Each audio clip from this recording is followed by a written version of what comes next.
जी नमस्कार दोस्तों, good evening to all of you. आप सभी कैसे हैं? आशा है कि आप सभी स्वस्थ एवं मस्त होंगे और स्वस्थ एवं मस्त होने के साथ साथ आप उत्साहित भी होंगे, क्योंकि आज का डिस्कशन जो होने वाला है वो क्या है? धारा का वर्ग माध्य मूल मान। धारा का वर्ग माध्य मूल मान, चाहे धारा का वर्ग माध्य मूल मान पूछ सकते हैं, चाहे क्या वोल्टेज का वर्ग माध्य मूल मान। एक चीज बताया जाएगा, दूसरा अपने आप समझ में आ जाएगा। तो चलते हैं, वीडियो को स्टार्ट करते हैं और आप सभी वीडियो को लाइक एवं सब्सक्राइब करें यदि आपको अच्छा लगे और दोस्तों के पास शेयर करें। चलते हैं, वीडियो को स्टार्ट करते हैं। आज का डिस्कशन किस विषय में होने जा रहा है? प्रत्यावर्ती धारा का वर्गमाध्य मूल मान। क्या होता है प्रत्यावर्ती प्रत्यावर्ती धारा का वर्गमाध्य मूल मान? वर्गमाध्य मूल मान कैसे निकालते हैं? आपके यहां से 2 नंबर पक्के होंगे। चुटकियां बजाते हुए 2 नंबर क्लियर। आज से आपको दोबारा धारा के वर्गमाध्य मूल मान को देखना ही नहीं पड़ेगा। ध्यान दीजिएगा, प्रत्यावर्ती धारा का वर्गमाध्य मूल मान क्या होता है? प्रत्यावर्ती धारा के वर्गमाध्य मूल मान की परिभाषा क्या देंगे? प्रत्यावर्ती धारा अर्थात धारा के वर्ग के औसत मान, एवरेज वैल्यू। प्रत्यावर्ती धारा के वर्ग के औसत मान के वर्गमूल को प्रत्यावर्ती धारा का वर्ग माध्य मूल मान कहते हैं। अगर आपसे पूछी जाए परिभाषा की प्रत्यावर्ती धारा का वर्ग माध्य मूल मान क्या है, तो आप क्या डिफिनेशन देंगे? प्रत्यावर्ती धारा के वर्ग के औसत मान के वर्गमूल को धारा का वर्ग कर दीजिए और उसका औसत मान लगा दीजिए और उसके ऊपर क्या लगा दीजिए? वर्गमूल का चिन्ह लगा दीजिए। तो वही परिभाषा क्या कहलाती है? प्रत्यावर्ती धारा का वर्ग माध्य मूल मान। समझ में आ रहा है? आएगा कैसे नहीं? ध्यान दीजिए, इसी प्रकार अगर प्रत्यावर्ती वोल्टेज पूछ लिया जाए तो वैसे ही प्रत्यावर्ती वोल्टेज के वर्ग के औसत मान के वर्गमूल को प्रत्यावर्ती वोल्टेज का वर्गमाध्य मूल मान कहते हैं। कितनी साधारण सी परिभाषा। और ये दोनों किस पर? एक पूर्ण साइकिल के दौरान ही प्राप्त होते हैं। साइकिल जानते हैं, एक आधा चक्कर लगाया गया, पैदल जो साइकिल के पैदल मारी जाती है, कहने का मतलब है ये यहां से ऐसे चला तो ये अर्ध साइकिल, और ये घूमकर पूरा यहां से यहां पर आ गया तो ये पूरी पूर्ण साइकिल है। तो ये प्रत्यावर्ती धारा का जो वर्गमाध्य मूल मान है, एक पूर्ण साइकिल के दौरान प्राप्त होता है। कैसे प्राप्त होता है? एक पूर्ण साइकिल के दौरान। पूर्ण साइकिल का मतलब होता है पूरा एक चक्कर लगा दें। तो चलते हैं, परिभाषा इसकी देते हैं। तो परिभाषा क्या होती है? प्रत्यावर्ती धारा का वर्गमाध्य मूल मान क्या होता है, या कह सकते हैं कि धारा का वर्गमाध्य मूल मान क्या होता है? तो प्रत्यावर्ती धारा के वर्ग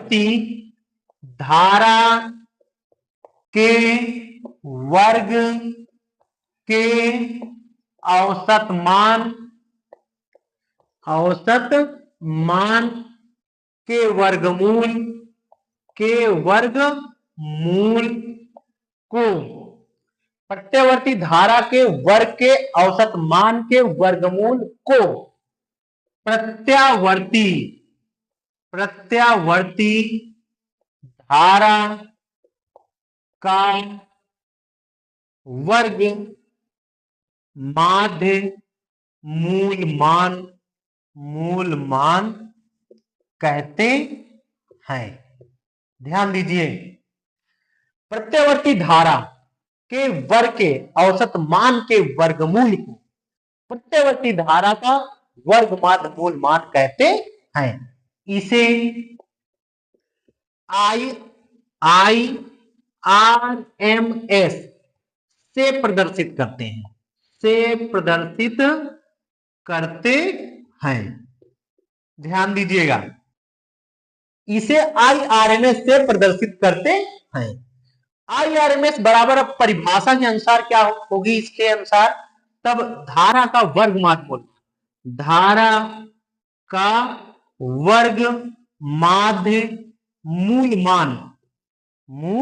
मान, ये IRMS बराबर क्या होगा, I स्क्वायर बार का अंडर रूट लगा दीजिए, यही परिभाषा पूरा गणितीय रूप में क्लियर।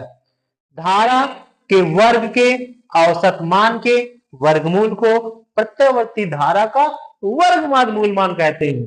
अगर इसका गणितीय रूप पूछे तो ये पूरी परिभाषा, ये थ्योरी लिखी गई है, इंगित करती है। अब आपको दोबारा देखने की जरूरत नहीं पड़ेगी, आपके 2 नंबर पक्के।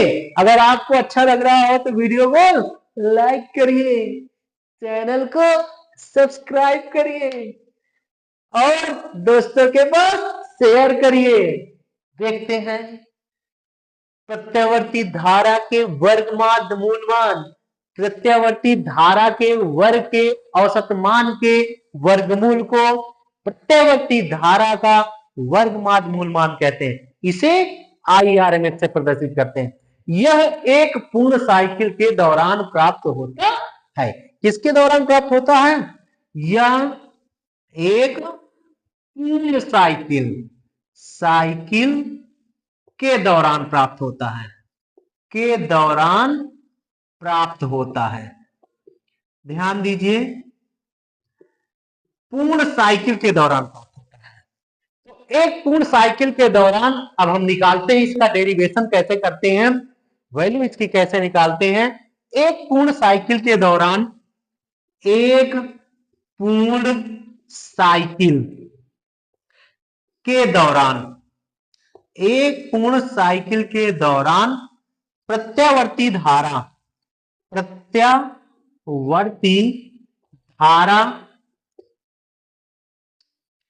धारा I के वर्ग, धारा के वर्ग का औसत मान,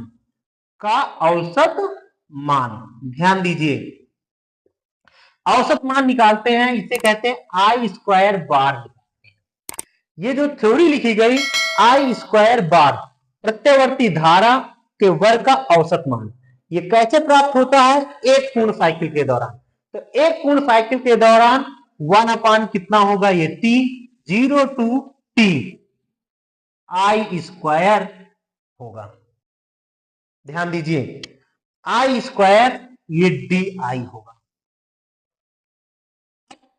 एक पूर्ण साइकिल के दौरान धारा के वर्ग का औसत मान निकालते हैं, 1/T 0 to T I square DI। अब ये T के पदों में है तो यहां पर DT आ जाएगा।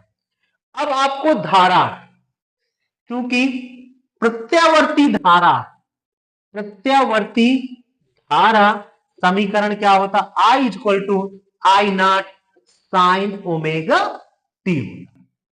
प्रत्यावर्ती धारा का समीकरण क्या होता है, I equal to I naught sine omega T, जहां I नॉट क्या है, धारा आयाम कह सकते हैं या धारा का शिखर मान कह सकते हैं, और साइन ओमेगा टी ये कोणांक क्या है, कला है। तो प्रत्यावर्ती धारा का equation I equal to I naught sine omega T, ये मान यहां पर रखते हैं, तब I square bar equal to, और आपको कैपिटल टी क्या है, आवर्तकाल, और कैपिटल टी इक्वल टू क्या होता है, T equal to 2 pi by omega होता है। ये आवर्ती अर्थात कैपिटल टी आवर्तकाल है, जिसका मान कितना होता है, 2 पाई बाई ओमेगा, एक पूर्ण साइकिल के दौरान। तो ये सारे मान इस पर रखते हैं, तो आई स्क्वायर बार बराबर कितना होता है, 1/T, टी की जगह पर कितना आ जाएगा, 2 pi by omega, 0 to T की जगह पर 2 पाई बाई कितना हो गया, ओमेगा, और I की जगह पर I naught sine omega T, और पूरे का क्या हो जाएगा, whole square D T, omega बटे में यहां पर गुणा में चला गया, I square bar equal to omega upon 2 pi, 0 to 2 pi by omega, वर्ग किया गया तो आई नॉट का square sine square omega T D T. अब ध्यान दीजिए, ये आई स्क्वायर, आई नॉट का जो स्क्वायर है इसको बाहर कर लेते हैं, तब I square bar equal to omega I not का square upon 2 pi, 0 to 2 pi by omega sine square omega T D T. अब यहां पर निश्चित समाकलन करना, अब समाकलन करना है तो ये साइन स्क्वायर ओमेगा थीटा तो समाकलन होता नहीं है, तो इसको हम स्क्वायर को केवल ऐसे सिंपल बनाते हैं। तो आपने पढ़ा होगा cos 2 थीटा, cos 2 थीटा के 3 फार्मूले होते हैं। एक होता है cos square theta minus sine square theta, cos 2 theta बराबर। दूसरा होता है cos 2 थीटा बराबर क्या होता है 2 cos स्क्वायर थीटा माइनस 1 होता है। और एक होता है कि 1 माइनस 2 साइन स्क्वायर थीटा, तो यही साइन स्क्वायर थीटा से फार्मूले से लगाते हैं। चूंकि यहां पर ओमेगा टी है तो ओमेगा के पदों में cos 2 omega T equal to क्या होगा 1 minus 2 sine square omega T. तो इसको हम सॉल्व करते हैं तो माइनस में है तो इस तरफ किसमें आ गया प्लस में 2 sine square omega T equal to 1, ये प्लस का है तो ये माइनस cos 2 ओमेगा टी आ गया। ध्यान दीजिए, ये sine square omega T equal to 1 minus cos 2 omega t upon 2 होगा, ये आ गया, दो गुणा में बटे में आ गया। अब इसकी जगह पर ये पूरा मान रख सकते हैं, रखते हैं तो I square bar equal to omega I not का स्क्वायर अपान 2 पाई, रखते हैं 0 to 2 पाई बाई ओमेगा, और इस पूरे पद की जगह पर रखते हैं 1 minus cos 2 omega t upon 2 और इंटू डी टी। ये पूरे के बटे जो 2 है इसको बाहर कर लेते हैं, तो I square bar equal to omega I not का स्क्वायर अपान 2 पाई, और ये 2 इसमें गुणा में आ गया तो 2 दूने 4 हो गया, यहां पर 4 पाई हो गया। अब ये अलग अलग पद पर क्या कर देते हैं समाकलन करते हैं, तो एक बड़ा ब्रैकेट लगा देते हैं 1 में 0 to 2 pi by omega 1 D T minus 0 to 2 pi by omega cos 2 omega T D T. अब 1 का dt के पदों में समाकलन करेंगे तो 1 का क्या होगा t आएगा, क्या आएगा समाकलन t, तो I square bar equal to omega I not का स्क्वायर अपान 4 पाई। सभी को समझ में आ रहा, ठीक ठीक ठीक। जहां पर ना समझ में आए तो आप लोग पूछिएगा जरूर। अब यहां पर करते क्या है, ये समाकलन 1 का समाकलन t के पदों में तो कितना होगा t, तो यहां पर ये t आ गया और बड़ा ब्रैकेट लगाया गया 0 to 2 पाई बाई ओमेगा कर दिया, minus cos 2 omega T, cos 2 omega T का समाकलन करेंगे तो कितना आएगा sin 2 ओमेगा टी, और पुनः 2 ओमेगा टी का बटे में आ जाएगा, इसका समाकलन ये होगा sin 2 ओमेगा टी अपान कितना आ गया 2 ओमेगा, और पूरे के 0 to 2 पाई बाई ओमेगा आ गया। ध्यान दीजिए, तब आई स्क्वायर बार बराबर ओमेगा आई नॉट का स्क्वायर अपान 4 पाई। अब देखो इस टी की जगह पर कितना रखते हैं 2 पाई बाई ओमेगा, एक बार पॉजिटिव एक बार माइनस कर देते हैं, और एक बार ये 0 रख दिया गया, घटा दिया गया माइनस। अब इसी प्रकार इसमें भी करते हैं, तो करते क्या है, ये साइन 2 ओमेगा इंटू टी की जगह पर 2 पाई बाई ओमेगा और पूरे के बटे 2 ओमेगा, और माइनस का चिन्ह लगाया गया, इसको माइनस का चिन्ह लगाया गया, साइन 2 ओमेगा इंटू 0 आ गया, इसके 0 का गुणा कर दिया और बटे कितना आ गया 2 ओमेगा, और ये पूरे का बड़ा ब्रैकेट लगा दिया।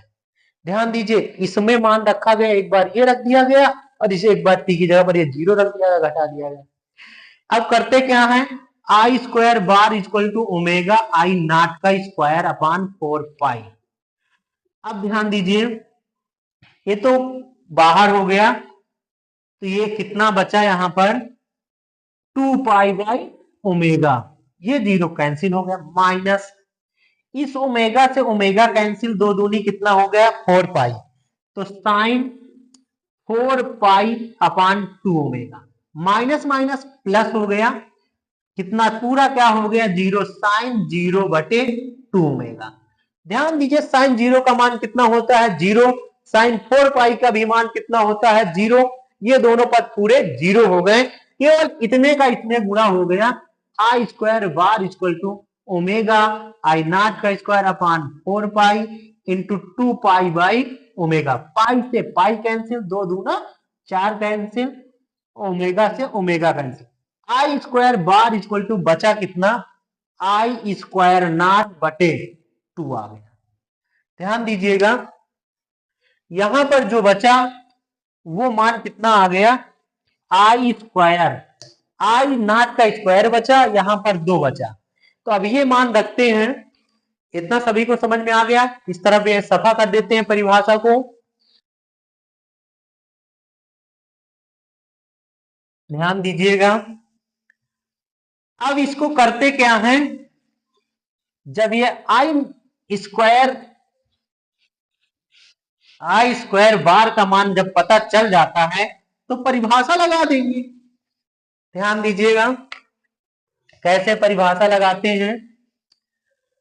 अब यहां पर आई स्क्वायर बार निकला, आई स्क्वायर बार बराबर कितना आ गया आई नॉट का स्क्वायर अपान 2 आ गया। ये हमारा एक पूर्ण साइकिल के दौरान प्रत्यावर्ती धारा के वर्ग का औसत मान निकल आया। जब प्रत्यावर्ती धारा के वर्ग का औसत मान निकल आया तो हमें परिभाषा क्या निकालना है, धारा का वर्गमाद मूल मान।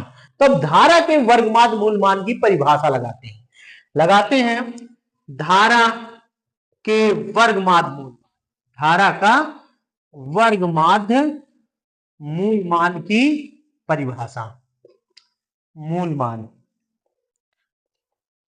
की परिभाषा परिभाषा क्या कहती थी कि इसे IRMS से प्रदर्शित करते हैं। IRMS बराबर होता आई स्क्वायर बार का वर्गमूल, धारा के वर्ग के औसत मान का वर्गमूल को प्रत्यावर्ती धारा का वर्गमान मूल मान कहते हैं IRMS। तब IRMS इक्वल टू, अब इस अंडर रूट में आई स्क्वायर बार का मान रखते हैं तो आई नॉट का स्क्वायर अपान 2 आया, तब IRMS इक्वल टू स्क्वायर से रूट कैंसिल तो I not upon under root 2 आ गया। ये आपका मान निकल आया कि प्रत्यावर्ती धारा का वर्गमाद मूल मान IRMS बराबर आई नॉट अपान रूट 2 होता है, इतना भी सही। अब आपको पता है कि रूट 2 का मान कितना होता है 1.41, 1.414 होता है, ये मान रखते हैं और तब 1 में भाग देते हैं तो इसमें भाग देने पर कितना आता है 0.707 आई नॉट आता है। 1/√2 को अगर हल करते हैं इसमें रूट 2 का मान 1.414 रखते हैं और 1 में भाग देते हैं तो 0.707 आई नॉट प्राप्त होता है। यह है प्रत्यावर्ती धारा के वर्ग का वर्गमाद मूल मान। इसी प्रकार अगर प्रत्यावर्ती वोल्टेज का वर्गमाद मूल मान कहें, इसी प्रकार प्रत्यावर्ती वोल्टेज का वर्गमाद मूल मान अगर पूछा जाए तो कैसे निकालेंगे, उसको किससे पहले कर देंगे VRMS से, और उसका भी फार्मूला क्या निकाल दिया जाएगा, ये होगा परिभाषा V square not, V square bar का वर्गमूल कर देते तो वैसे ही प्राप्त हो जाता है VRMS equal to V naught upon root 2 आ जाएगा, ऐसे ही V नॉट के स्क्वायर अपान रूट। अब ये आएगा तो इसको हल करेंगे 0.707 V नॉट आ जाएगा। कहने का मतलब है VRMS equal to 0.707 V naught होता है। ये प्रत्यावर्ती वोल्टेज का वर्गमाद मूल मान प्राप्त हो गया और ये प्रत्यावर्ती धारा का वर्गमाद मूल मान। तो स्टूडेंट आप सभी समझे कि प्रत्यावर्ती धारा का वर्गमाद मूलमान होता क्या है। सभी को समझ में आ गया होगा, क्योंकि परिभाषा इतनी आसान सी बताई गई, आपको दोबारा पढ़ने की जरूरत ही नहीं पड़ेगी।